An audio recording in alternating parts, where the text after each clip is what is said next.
Assalamualaikum, greetings of peace. I'm Farina Siddiqui. Once again, I'm here with a very simple message.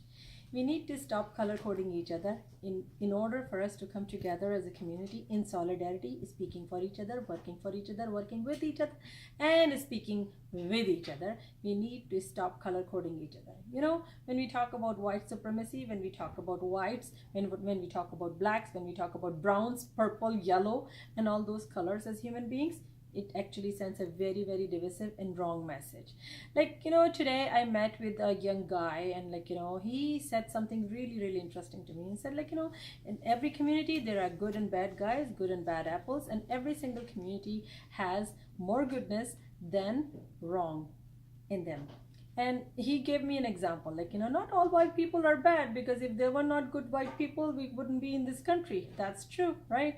But again, we can apply the same kind of thing to every single community. So stop color coding each other. We have to come together, especially when Canada is emerging as a very, very strong leader for human rights and protecting the human rights for others, speaking up for the human rights for others, and speaking against the human rights violation for anybody by anybody. So let's keep our Canadian tradition of peace-loving nation together, alive, and actually keep speaking for each other. Tonight, I attended a very special event that was called "Thank You Canada Appreciation Dinner," and this was from Burma Task Force Canada, and they were actually bringing everybody together, and they were very successful bringing everybody together to say thank you, Canada. You know why?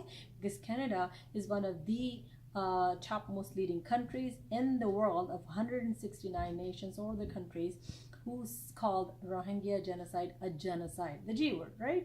So Canada is actually have everything to celebrate to this success, and Canada is leading the other nations of the world. The next part will get us more information about the next steps for the Rohingya genocide and how do we prevent it. But for now, my message for you is to stop color coding each other so we can talk about each other with love, solidarity, humanity, and human values respectfully.